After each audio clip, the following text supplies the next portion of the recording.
मंजिलें बड़ी जिद्दी होती है, हासिल कहाँ नसीब से होती है, मगर हार जाते हैं तूफान वहाँ भी जहाँ कश्तियाँ जिद्दी होती है। जी हाँ दोस्तों, नमस्कार, मैं हूँ आयुषी शेखावत।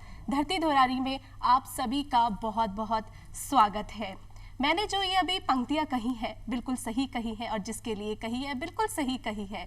इन्होंने अपनी जिद से, अपनी मेहनत से जो सफलता हासिल की है वो दुनिया के लिए मिसाल है। और सबसे बड़ी बात तो ये है कि वो हम सभी नारी जाति के लिए, महिलाओं के लिए एक बहुत बड़ी मिसाल बनी हुई है। तो मैं आप सभी महिलाओं के लिए कहना चाहूँगी, और हमारी आज की जो एक्सपर्ट है उन सभी के लिए कुछ पंक्ति कहना चाहूँगी कि जब आकाश में बिजली चमकती है तो आकाश को बदल देती है, आंधी आती है तो दिन रात बदल देती है, और जब नारी शक्ति गरजती है तो इतिहास बदल देती है और अपना ही एक इतिहास कायम करती है। तो आइए, हमारी जो आज की एक्सपर्ट है, जो सभी महिलाओं के लिए एक प्रेरणा का स्रोत है, तो उनसे आप सभी को हम लोग मिलाते हैं। तो आइए स्वागत करते हैं आरती अग्रवाल जी का, जो कि IT एक्सपर्ट है।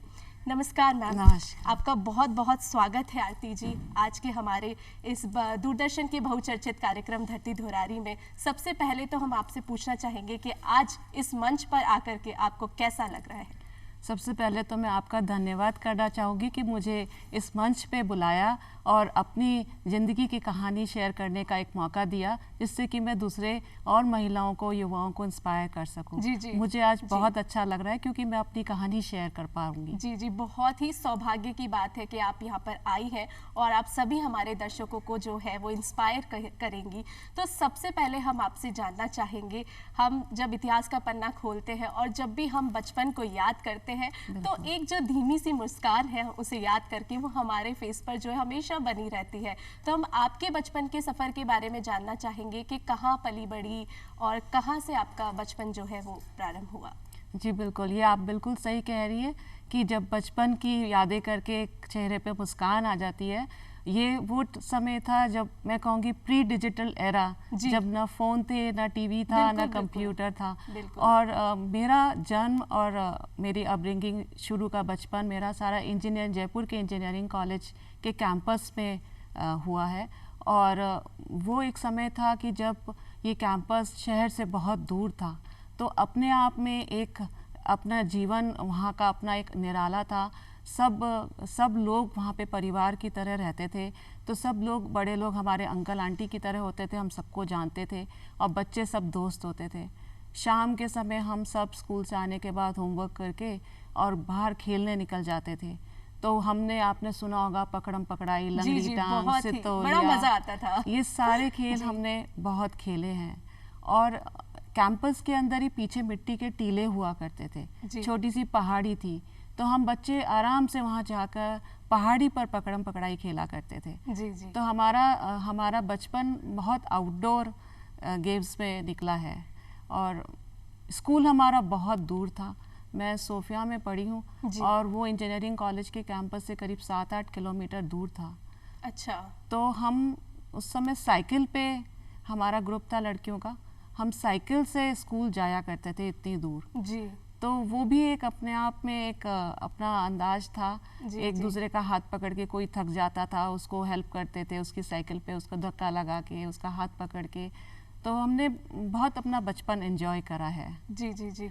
एक और वाकया मैं आपको अपने बचपन का बताना चाहूँगी कि एक 1980s में जयपुर में बाढ़ आई थी जी। और उस समय हमारे कैंपस के आसपास एक खाई बन गई थी, बहुत बड़ी खाई बन गई थी। अच्छा। पानी से सड़क टूट गई थी और उस खाई में करीब 80 फुट गहरी खाई थी जी। तो हम लोगों को सड़क रिपेयर करने में उसमें बहुत टाइम लगा था। तो हम बच्चे लोग उस खाई में उतरते थे और चढ़ के, दूसरी तरफ चढ़ के, और फिर स्कूल की बस आती थी 1 किलोमीटर चल के जी, और वहाँ जाया करते थे तब हम स्कूल जाया करते थे। और वापस से स्कूल से आते वक्त वापस से वही प्रोसीजर होता था। जी।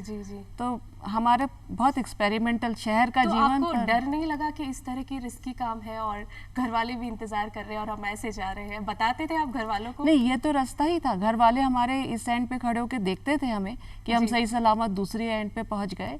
लेकिन डर तो नहीं लगता था उस समय हमें। उस समय एंजॉय करते थे ये सब चीज़ें। जी जी जी, क्या बात है। और साइकिल से स्कूल जाना, मतलब साइकिल से स्कूल जाना, साइकिल तो सभी को चलाना चाहिए, इससे फिटनेस भी रहती है। बहुत ही अच्छी आपकी जो है बचपन की यादें थी। अब हम आपकी शिक्षा की तरफ आते हैं, आपकी एजुकेशन की तरफ आते हैं कि कहाँ से आपने अपनी जो है प्राइमरी की शिक्षा, माध्यमिक की शिक्षा, फिर उसके बाद में आपने बाद में कहाँ से कॉलेजिंग वगैरह की पढ़ाई की, ये आपके बारे में जानना चाहते हैं। जरूर। मेरी जो शिक्षा हुई है वो सोफिया जो स्कूल है जयपुर में, वहाँ से हुई है। स्कूल बहुत दूर था, लेकिन मेरे माता पिता का सपना था एक अच्छे स्कूल में पढ़ाया जाए, जिससे कि आपका जो बेस बनता है वो एक अच्छा बेस बने। तो मेरी शिक्षा सोफिया से हुई, पूरी स्कूलिंग। पर इसमें भी बहुत इंटरेस्टिंग वाकया है कि क्योंकि मैं इंजीनियरिंग कॉलेज के कैंपस में रहती थी जी। और एक माहौल था इंजीनियर्स बनने का, इंजीनियरिंग का एक माहौल था, तो मैं इंस्पायर्ड थी कि मुझे इंजीनियरिंग करनी है। पर उससे ज़्यादा एक था कि वहाँ पे जो पहले लड़कियाँ, आप जानती हैं इंजीनियरिंग में पहले लड़कियाँ ज़्यादा नहीं जाती हैं, बिल्कुल नाम मात्र ही होती थी। बिल्कुल। तो एक जो पहली लड़की जयपुर के इंजीनियरिंग कॉलेज में आई, तो वो जिस तरीके से रहती थी, जिस तरीके से पढ़ाई करती थी, उसका जिक्र बार बार बहुत सारे टीचर्स से और मेरे फादर से बहुत सुनने में आता था। तो वो अक्सर बात करते थे कि कितना अच्छे से पढ़ाई करती है, कितना अपना मेहनत से, कितनी सुंदर हैंडराइटिंग है। मैं उस लड़की को कभी देखा नहीं था। अच्छा। लेकिन वो मेरे लिए एक इंस्पिरेशन बन गई थी और मेरे लिए एक डिटर्मिनेशन हो गया कि मुझे अब इंजीनियरिंग ही करनी है। और मैंने अपने स्कूल में मैथमेटिक्स का ऑप्शन नहीं था, बिकॉज लड़कियां ज़्यादा जाती नहीं थी जी। तो मैथमेटिक्स का ऑप्शन नहीं था। पर फिर भी क्योंकि मैंने सोच लिया था कि मुझे इंजीनियरिंग करनी है, तो मैंने उसके लिए काफ़ी मेहनत करनी पड़ी मुझे उसमें इंजीनियरिंग करने के लिए। जी जी। आप सुनना चाहेंगे उसकी कहानी? सुनाओ। जी जी बिल्कुल मैम। तो क्योंकि स्कूल कभी भी नहीं चाहता कि आप मैथ्स लें और आप उसमें फेल हो जाए, इसलिए स्कूल ने मना कर दिया। उन्होंने कहा बोर्ड से परमिशन लेकर आए। बोर्ड ने कहा कि ठीक है, आप करना चाहते हैं तो आप बायोलॉजी और मैथ्स दोनों सब्जेक्ट्स का एग्ज़ाम लें। 10th के बोर्ड में आप दोनों सब्जेक्ट्स में अपीयर हों। अब हमारे स्कूल में मैथ्स का तो ऑप्शन नहीं था, तो मैंने अपने घर पे अपने फादर के साथ में मैथ्स की पढ़ाई करी और दोनों सब्जेक्ट्स बायोलॉजी और मैथ्स का 10th के बोर्ड में एग्ज़ाम दिया और दोनों ही सब्जेक्ट्स में मेरे बराबर मार्क्स आए। क्या बात है। मैंने बोर्ड में 14th रैंक आया, मैंने अपने स्कूल में टॉप करा। अरे वाह। तो उसके बाद बोर्ड ने और स्कूल दोनों ने मुझे परमिशन दी कि आप बायोलॉजी ड्रॉप करके मैथ्स ले सकते हैं। जी जी। और लेकिन कंडीशन यही है कि टीचर नहीं होगा। तब फिर 11th क्लास में मेरे पापा ने मुझे घर में पढ़ाया जी। और उसके बेसिस पे मेरा आगे मेहनत करके इंजीनियरिंग में एडमिशन हुआ। जी, क्या बात है। ये तो बहुत मतलब काबिले तारीफ़ है। आज की जब हम देखते हैं युवाओं को, आज की जो जनरेशन देखते हैं, या फिर हम स्कूल की तरफ ही जाते हैं, तो स्कूल के बच्चों को भी कहते हैं ट्यूशन की ज़रूरत पड़ती है। मतलब आजकल जो छोटे छोटे से जो बच्चे होते हैं वो भी ट्यूशन पढ़ते हैं। और आपने उस ज़माने के अंदर मतलब इतनी कम सुविधाओं में, इसे यही कहते हैं कि इतनी कम सुविधाओं के अंदर भी आपने अपने फादर से पढ़ कर के और इतनी अच्छी रैंक हासिल की, तो इसे ही कहते हैं, तभी तो हम कहते हैं कि आप एक महिलाओं के लिए जो है इंस्पिरेशन है आप। और अभी अभी आपने बताया कि जो इंजीनियरिंग के जो सेक्टर है उसमें महिलाएं बहुत कम हुआ करती थी या नहीं हुआ करती थी और मेल सबसे ज़्यादा हुआ करते थे। तो ऐसा कभी हुआ है कि आप कॉलेज में गई हैं और मतलब वहाँ पे आपको कई बार स्ट्रगल करना पड़ा कि भाई हम लोग इतनी कम महिलाएं हैं और मेल्स यहाँ पे बहुत ज़्यादा है, या अनकम्फर्ट आपको फील हुआ कभी? तो आप इस बारे में बताइए। ज़रूर। ऐसा है कि जब लड़कियां कम होती हैं और जब एक्सपेक्टेड नहीं थी तो कुछ सुविधाएं भी कम होती हैं उसके हिसाब से। बिल्कुल। तो आपको कॉलेज का बताऊं तो हमारा बड़ा कैंपस था और क्योंकि लड़कियां बहुत कम आया करती थी, उस समय कोई 3 लड़की 4 लड़की हर साल एडमिशन लेती थी पूरे इंजीनियरिंग में। सिर्फ मात्र 4 लड़कियां। हाँ, एक बैच में। जी जी। तो जो फैसिलिटीज़ होती हैं, जो टॉयलेट फैसिलिटी ऐसे हर जगह नहीं होती थी। आपको एक कॉमन रूम है, दूर है कैंपस में, वहाँ जाके ही आपको वो फैसिलिटी मिलेगी। जी। तो ये सब बहुत बेसिक चीज़ें थी जो कि आपको नहीं मिलती थी। इवन मेरे फर्स्ट जॉब के अंदर भी यही प्रॉब्लम थी कि टॉयलेट नहीं था। जो आज हम कहते हैं कि लड़कियों को यदि टॉयलेट की सुविधा मिले तो हम उनको इनेबल कर सकते हैं, ये चीज़ मैंने भी एक्सपीरियंस करी है। पर आज मैं कहूँगी कि हाँ, ये सब सुविधाएं काफ़ी बढ़ गई हैं, पर हमारे ज़माने में थोड़ा ये चैलेंज था। पर एट द सेम टाइम मैं कहूँगी कि हमारे साथ में जो लोग थे वो बहुत अच्छे थे। हमारे साथ के स्टूडेंट्स, हमारे टीचर्स सब इस बात को समझते थे, सपोर्टिंग थे। उन्होंने बहुत एनकरेज करा जी। फैमिली से बहुत सपोर्ट मिला, ट्रस्ट मिला, तो उसके बेसिस पे हम लोग को हम ये सब कर पाए। हमारे एक वर्कशॉप हुआ करती थी जिसके अंदर कि हम वेल्डिंग, कारपेंट्री, फाउंड्री, जिसमें बड़े बड़े स्लेज हैमर्स भी चलाने पड़ते थे जी। लेकिन हमें हमारे साथी और हमारे जो वर्कशॉप के इंचार्ज होते थे वो भी मदद करते थे जी जी, ताकि हम बराबरी से काम कर सकें। जी जी, बहुत ही मतलब आपने अच्छी बात बताई। उस टाइम पे जो महिला है वो कला के क्षेत्र में यानी आर्ट्स ज़्यादा लिया करती थी जी। और आपने उस ज़माने के अंदर ही सीधा मतलब साइंस की तरफ जाने का आपने रुख किया। तो ये भी अपनी एक बात होती है, इंटेलिजेंसी की बात होती है कि आप में इतना दिमाग था, आपने इतनी मतलब आप जुझारू थी, इतनी ललक थी। और ये एक चीज़ अपनी फैमिली से भी आती है। कहते हैं ना कि अगर किसी का परिवार सपोर्ट कर रहा है और वो भी लड़कियों को सबसे ज़्यादा, तो वो लड़कियां आज चांद भी छू सकती है। तो हम इसी बारे में आपको जानना चाहेंगे कि फैमिली का कैसे सपोर्ट रहा, कैसे सहयोग रहा आपका। इंजीनियर से फादर ने तो आपको पढ़ाया लिखाया, और जो बाकी लोग हैं, और शादी के बाद में क्या चैलेंजेस रहे, ये हम आपसे जानना चाहते हैं। जी बिल्कुल, ये बात आपकी बिल्कुल सही है। यदि कोई लड़की आगे बढ़ती है तो उसको सपोर्ट, जब तक समाज अपने परिवार सपोर्ट ना करे, आगे बढ़ना मुश्किल होता है। तो मुझे मेरे घर से सबसे पहले, मैं एक राजस्थानी परिवार से थी, ट्रेडिशनल राजस्थानी परिवार, लेकिन मेरे माता पिता ने मुझे बहुत सपोर्ट किया। मेरी मम्मी हमेशा सपने दिखाती थी और मेरे फादर जो थे वो हमेशा ऑप्शंस देते थे और पूछते थे कि ये करना है, तो वो करने के लिए वो पॉसिबल बनाते थे जी। मैं ये कहूँगी कि जैसे मैं उड़ना चाहती थी तो मेरे विंग्स के नीचे की हवा वही थे। क्या बात वो है, बहुत अच्छी बात कही है आपने। वो मुझे हमेशा इंस्पायर करते थे और कहते थे कि सब कुछ अचीव करा जा सकता है। उसके बाद में हमारे टीचर्स तो हमेशा सपोर्टिव रहे ही। शादी के बाद में जो मेरा परिवार था, मेरे ससुराल का परिवार, उन्होंने भी मुझे हमेशा बहुत सपोर्ट किया। हस्बैंड का रोल बहुत बड़ा होता है। मेरे हस्बैंड भी एक सीनियर एग्जीक्यूटिव हैं प्राइवेट आईटी कंपनी में जी। लेकिन और उनका बहुत बिजी रहता है, वो बहुत ज़्यादा ट्रैवल करते हैं, लेकिन वो मुझे हमेशा हर काम में मेरा उन्होंने सपोर्ट दिया है। यदि मेरे घर पे कोई मीटिंग भी रखूँगी, मैं कुछ भी रखूँगी, तो वो इस चीज़ में हेजिटेट नहीं करते कि उनको चाय बना के लोगों को सर्व करना पड़े, तो वो भी करते हैं जी जी। तो इसलिए वो हमेशा मुझे उन्होंने हर तरीके से मोटिवेट किया, सपोर्ट करा, और मुझे लगता है कि ये एक बहुत बड़ा कारण है कि मैं आगे बढ़ पाई हूँ। बिल्कुल बिल्कुल, आपको शादी से पहले भी आपके परिवार का सहयोग था और शादी के बाद में भी आपका सहयोग था। कहते हैं ना कि एक पति में जो है एक लड़की होती है, बचपन से ही अपने पिता को देखती है कि मुझे ऐसे मेरे फादर जैसा ही जो है वो लाइफ पार्टनर चाहिए, और वो आपको मिला और तभी आप सफलता की जो सीढ़ियाँ है वहाँ तक आप चढ़ पाई हैं। अब हम बात करेंगे, आपने विंग्स की बात कही, तो मेरे जो जहन में आ रहा है वो मेरे जहन में जो है प्लेन आ रहा है, हवाई जहाज आ रहा है। और हमें पता चला है कि आप काफ़ी टाइम तक जो है अमेरिका रही हैं, ऐसी डेवलप कंट्री में रह कर के आई हैं जहाँ पर लोग जाने का सपना देखते हैं, काम करने का, या स्टूडेंट होते हैं जो पढ़ने का सपना देखते हैं। तो हम आपसे उसी जर्नी के बारे में जानना चाहेंगे, आपकी अमेरिका की जर्नी के बारे में। जी बिल्कुल, अमेरिका जैसा कि वो बिल्कुल अलग कंट्री है, अलग संस्कृति है, रहन सहन, पहनावा, सब कुछ अलग है। उस समय की बात है, आज तो बहुत एक्सपोजर हो गया, उस समय इतना एक्सपोजर नहीं था। लेकिन बात यही है, वहाँ जाकर यदि आप हर चीज़ को, मैं अपने दोस्तों में, अपने फ्रेंड्स के अंदर, मुझे वो लोग मिस क्यूरियोसिटी के नाम से जानते थे। अच्छा। क्योंकि मैं हर चीज़ जानना चाहती थी, देखना चाहती थी, क्वेश्चंस बहुत पूछती थी और समझने की कोशिश करती थी।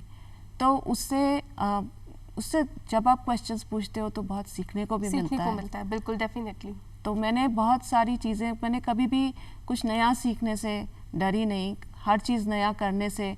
जो मैं करना चाहती थी, जैसे मैं कॉर्पोरेट में कंप्यूटर्स के एरिया में काम करना चाहती थी जी। तो मैंने उसके लिए मेहनत करी और मैंने मास्टर्स में एडमिशन लिया वहाँ पर, और साथ में मैंने फुल टाइम जॉब करा।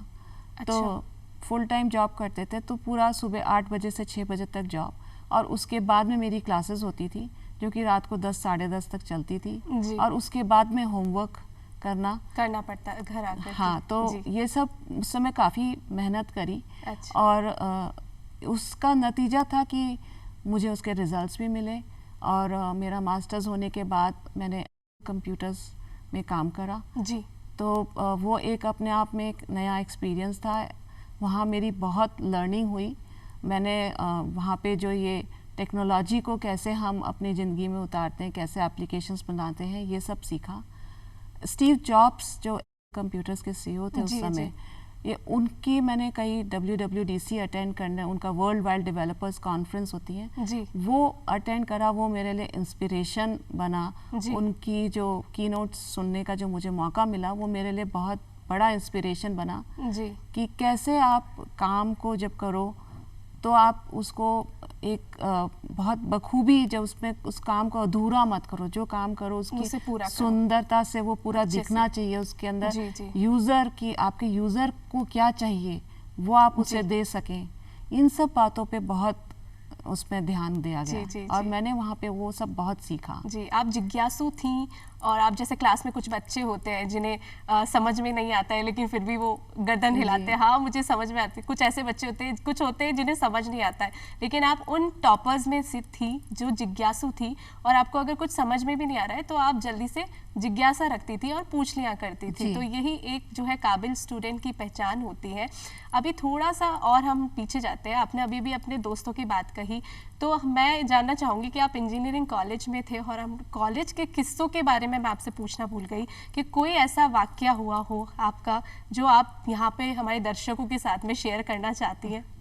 जी, इंजीनियरिंग कॉलेज में तो होते रहते हैं किस्से, तो बहुत होते हैं, पर जो मुझे जो याद आता है वो शुरू का, बिल्कुल जब कॉलेज में एंट्री ली थी और शुरू के दिन होते हैं, तो वो आप भी जानते हैं एक रैगिंग का पीरियड कहलाता है जो कि आजकल बैंड है, लेकिन वो उस समय वो रैगिंग इतनी बुरी नहीं थी जी। वो होता ये था कि हमारी जो सीनियर लड़कियां थी वो हमें बोलती थी कि किसी भी बॉय को बॉस नहीं बोलना है। अच्छा। और जब हम कॉलेज में जाते थे, उस समय हमारा जो हॉस्टल था वो दूर था कैंपस से, तो हम साइकिल से, जो लड़कियां हॉस्टल में थी वो एक साथ साइकिल से जाती थी कॉलेज। तो जब हम गेट पे पहुंचते थे, कॉलेज के गेट पे, तो वहाँ बहुत सारे हमारे सीनियर लड़के इकट्ठे हुए होते, उनको पता होता था कि ये आने वाली, तो बहुत सारे लड़के इकट्ठे होते थे और वो हमसे बार बार हमारा नाम पूछते। उनको नाम पता होता था, लेकिन वो रैगिंग के लिए वो हमसे पूछते थे और वो चाहते थे कि हम एक ही फॉर्मेट में उनको नाम बताएं। मेरा नाम आरती अग्रवाल है, वो चाहते थे कि बॉस मेरा नाम आरती अग्रवाल है, लेकिन क्योंकि हमारी सीनियर लड़कियों ने हमें मना करा था तो हम बोलते नहीं थे बॉस, तो वो हमारे को जाने नहीं देते थे। अच्छा। और हमारे साथ साथ आगे तक चलते जाते थे, हमें बीच बीच में रोक रोक के हमसे कोशिश करते थे कि हम बॉस बोले उन्हें। अच्छा अच्छा। ये तो बहुत ही खूबसूरत। और ऐसे मतलब जो पहले के ज़माने में जो रैगिंग हुआ करती थी वो हंसी मजाक का एक किस्सा थी, ताकि हम लोग सीरियस केवल पढ़ाई ना करते रहे और माइंड भी फ्रेश होता था इन सब चीज़ों से। और आज हम याद करते हैं तो मतलब मन जो है हमारा खिलखिला उठता है। अब हम आरती जी बात करेंगे, आपने अभी अभी अमेरिका की बात कही, वहाँ की आपने बात बताई कि कैसे आपने एप्लीकेशंस पे काम किया, उसके बाद में आपने वापस से अपने देश की ओर रुख किया, भारत की ओर, इंडिया की ओर, अपने यहाँ राजस्थान जयपुर की ओर रुख किया। तो आपके जहन में कैसे आया कि मैं सोसाइटी के लिए कुछ करूं? कैसे ये विचार आपके अंदर डेवलप हुए, क्योंकि आप समाज सेविका भी हैं, तो वही दर्शक आपसे जानना चाहते हैं। जी, जब मैं अमेरिका से इंडिया आई, अमेरिका से मैंने बहुत सारी लर्निंग्स भी ली। आप देखिए वहाँ पर जब कोई बड़ा इवेंट, जैसे 4 जुलाई का इवेंट हुआ, आतिशबाजी का इवेंट हुआ, तो देखा बहुत सारे लोग अपने बुजुर्ग माता पिता को चाहे व्हील चेयर्स पे लेकर आए हों, बहुत सारे दिव्यांग जैसे बच्चे थे उनको वो व्हील चेयर्स पे ले, तो मुझे लगा कि ये लोग होम बाउंड नहीं है, इन्होंने इनको बाहर लेकर आए ताकि इनका भी एंटरटेनमेंट हो। वहाँ पे जो ग्रीनरी थी, सफाई थी, ये सब चीज़ें जो इंस्पिरेशन था वो मैं लेकर आई थी अपने साथ। और जब मैं यहाँ आई और मुझे मौका मिला, एक रोटरी के संस्थान से मैं जुड़ी, कुछ लोगों से जुड़ी जो उसमें काम करते थे, और वो वहाँ पर वो मूक बधिर बच्चे और जो ब्लाइंड स्कूल है उसमें काम करते थे। जी। मुझे वहाँ पे एक्सपोजर मिला उन स्कूल के साथ काम करने में, और मैंने देखा कि ये बच्चे, इनमें कुछ टैलेंट है, बहुत अलग टैलेंट है जो कि हम नहीं रियलाइज़ करते हैं। उनकी पेंटिंग बहुत अच्छी थी, कोई डांस गाने बहुत अच्छे गाते थे। तो हमने कुछ इवेंट्स ऑर्गेनाइज करे उनके लिए, जैसे हम आप सोच नहीं सकते, और हर कोई ये सोचेगा कि कैसे हो सकता है। हम मूक बधिर बच्चे और ब्लाइंड बच्चों को पिक्चर हॉल में एक ब्लाइंड मूवी आई थी, अच्छा, वो दिखाने लेकर गए, और वो बच्चे जो उन्होंने देखा और समझा और एंजॉय करा, जी, तो हमारी आंखें खुल गई कि ये बच्चे भी, हम सोचते हैं कि ये कैसे पिक्चर हॉल में जाके मूवी देख सकते हैं। लेकिन जब हम उनको लेके गए और वो जितना खुश होके निकले और उनको मूवी समझ में भी आई, उसके बाद एक और इवेंट किया हमने, जिसके अंदर की कुछ मूक बधिर और ब्लाइंड तीनों जो थे, जो पर्सन थे, उन लोगों से इंटरेक्ट किया, और उन लोगों ने जो हमारे लिए नाटक प्रस्तुत करे, जो प्रेजेंटेशंस करे, और जो उनके इंटरेक्शंस थे, उन सब से जो मेरी लर्निंग हुई कि ये एक अलग इनकी दुनिया है, और हम इन्हें बिल्कुल अपनी दुनिया से अलग कर देते हैं। जी। उसकी जगह यदि हम इन्हें अपॉर्चुनिटीज़ दें और हम इनके दूसरी जो इनमें स्ट्रेंथ्स है उनको डेवलप करें, तो हम सब समाज में इनको भी हम अपॉर्चुनिटीज़ दे सकते हैं, इनको आगे बढ़ा सकते हैं। जी। तो मेरा वहाँ से मैं इन समाज की सेवा के उससे जुड़ी, और हमेशा से पर्यावरण और वृद्धजनों के लिए तो हमेशा से मेरे मन में एक सॉफ्ट कॉर्नर हमेशा से ही था। जी।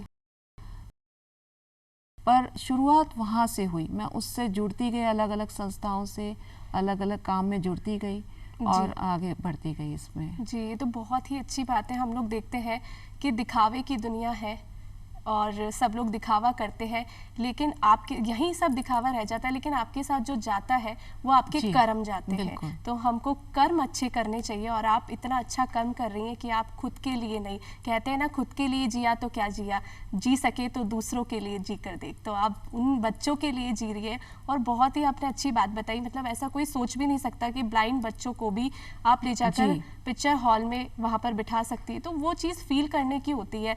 और भगवान ईश्वर जो है वो इन बच्चों को एक एक्स्ट्रा जो है एनर्जी और एक एक्स्ट्रा टैलेंट देता है, इनमें एक अलग खूबी होती है। तो ये बच्चे काफ़ी हमसे ज़्यादा इंटेलिजेंट होते हैं, जहाँ तक कि मेरा मानना है। अब हम बात करेंगे आपके टेक्नोक्रेट से, और आपने जो एंटरप्रेन्योर की तरफ आपका रुख हुआ उसके बारे में।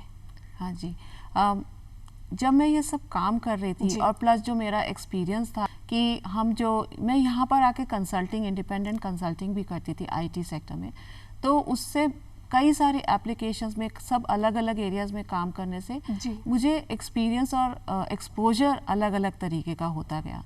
और उस सब से मुझे लगा कि यदि हम टेक्नोलॉजी को अपनी ज़िंदगी में लाएं और हम उससे दूसरे लोगों को फ़ायदा पहुंचा सकें, तो उससे बढ़कर कोई अच्छी बात नहीं हो सकती। आप देखिए कि आज जितनी सारी एप्लीकेशंस जो आई हैं, और अब आप कार बुला सकते हैं, सामान घर पे मंगा सकते हैं, ये सब कोरोना टाइम में हमें इन सब से बहुत मदद हुई। टेक्नोलॉजी ने ही हमारी ज़िंदगी को आगे बढ़ाया।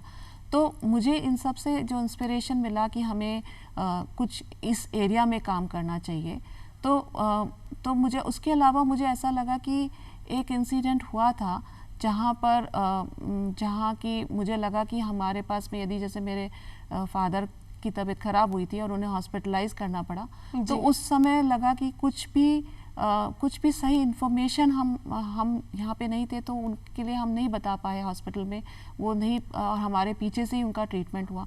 तो मुझे लगा यदि टेक्नोलॉजी होती और हमारे पास सारी इन्फॉर्मेशन होती, तो हम सही इन्फॉर्मेशन दे सकते थे। जी, बिल्कुल। तो ये सारे कुछ इंसिडेंट्स लाइफ में इस तरीके के हुए कि मुझे लगा कि मेरे पास टेक्नोलॉजी की नॉलेज है, और मैं समाज को भी देखती हूँ आसपास, तो क्यों ना इनको कंबाइन करके कुछ काम करा जाए इसमें।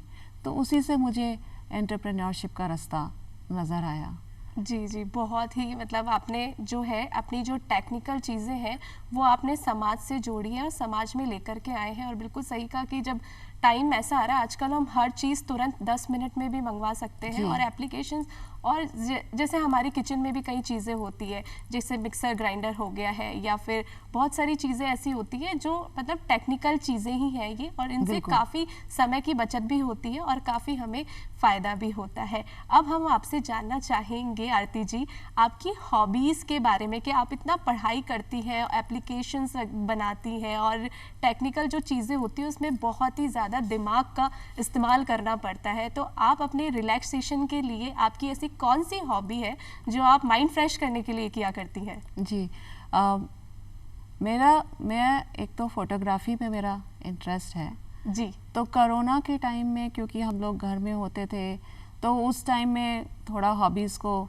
अपना काम करने का उसमें मौका मिला। मैंने एक तो फोटोग्राफी की तरफ थोड़ा सा रुख करा और मुझे नेचर की फ़ोटोग्राफी करने में बहुत मज़ा आता है जी।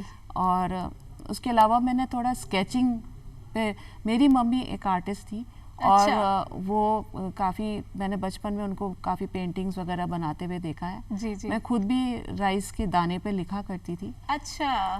तो थोड़ा सा मेरा एक आर्टिस्टिक टच मेरी मम्मी से आता है और मैंने भी स्केचिंग करना सीखा, तो मुझे जो फेस की स्केचिंग करने का शौक़ है। अच्छा। तो ये थोड़ा मेरा पास। उसके अलावा मुझे जैसा मैंने बताया कि मेरे को क्यूरियोसिटी रहती है, तो मैं अलग अलग कोर्स, आजकल तो इतने फ्री ऑनलाइन कोर्सेज होते हैं, तो वो लेके उनको फ्री समय में वो पढ़ना सीखती हूँ। मैं अलग अलग चीज़ें सीखने का शौक़ है मुझे। अच्छा, तो आपकी मतलब आप जो स्केचिंग करती हैं तो वो कभी प्रोफेशनल आपने तरीके से उसे यूज़ किया है कि एग्जीबिशंस में आपने लगाया हो या फिर आपके मतलब ड्राइंग रूम में उसे लगाया हो? हाँ, ड्राइंग रूम के अंदर मैं कहूँगी कि पर अपने घर के अंदर ही, प्रोफेशनल नहीं, वो अपनी खुद की खुशी के लिए करती हूँ। और किस तरह की आप फोटोग्राफी करती हैं?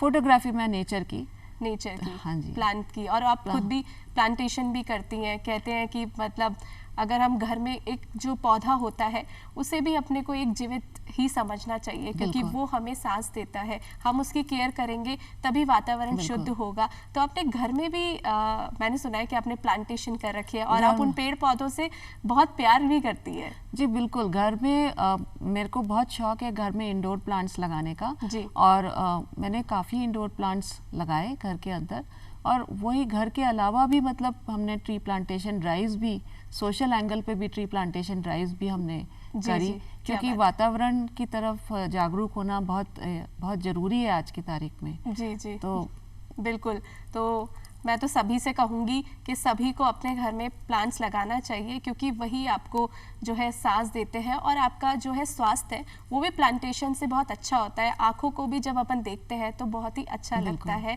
अब मैं आपसे जानना चाहूँगी कि आप इंजीनियरिंग फील्ड में हैं, और जो महिलाएं इंजीनियरिंग फील्ड में या फिर जो भी युवा जो इंजीनियरिंग कर रहे हैं टेक्निकल फील्ड में है, तो आजकल हमने देखा है कि मतलब जैसे एप्लीकेशंस आ गई है कि हर चीज़ तुरंत चाहिए होती है। जैसे हमने ऐप दबाया तो खाना ऑर्डर कर लिया, या फिर किसी और चीज़ को हमने ऑर्डर कर लिया, शॉपिंग कर ली हमने।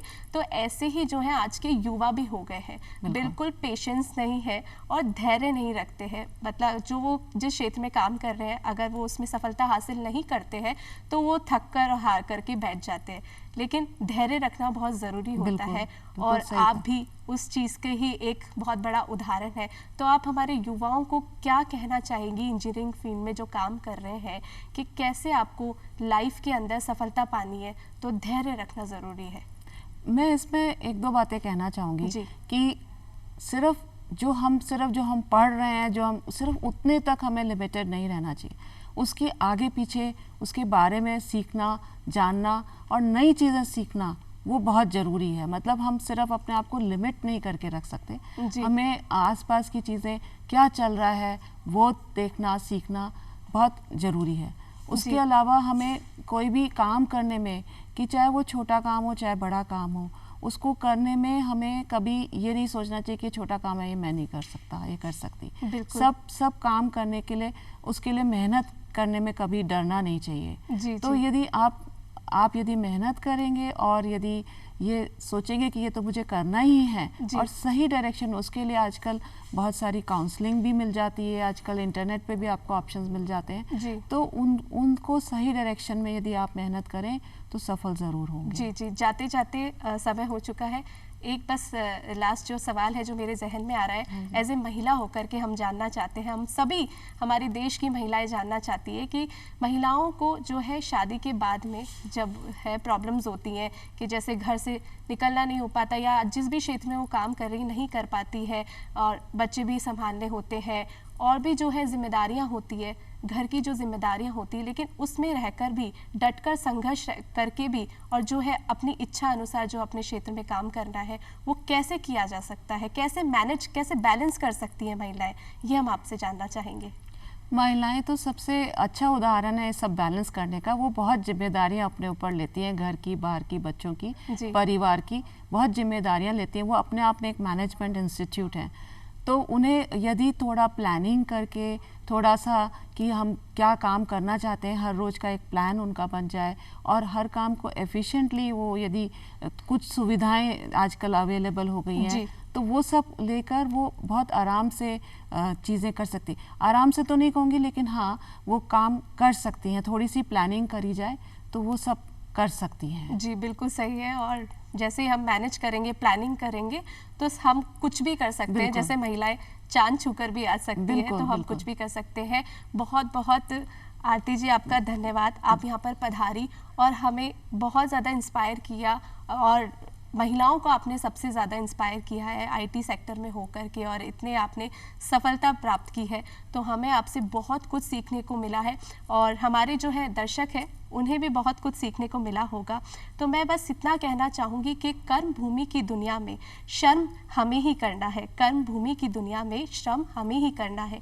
ईश्वर तो सिर्फ लकीरें देता है, रंग हमें ही बढ़ना है। इसी बात के साथ में मैं आप सभी से इजाज़त लेती हूँ धरती धुरारी के इस मंच से, और अगले अंक में ऐसे ही प्रेरणा के स्रोत की बातें हम करेंगे और ऐसे ही किसी गेस्ट से हम आपको मुलाकात करवाएंगे। तो इजाज़त दीजिए आयुषी शेखावत को। नमस्कार। नमस्कार।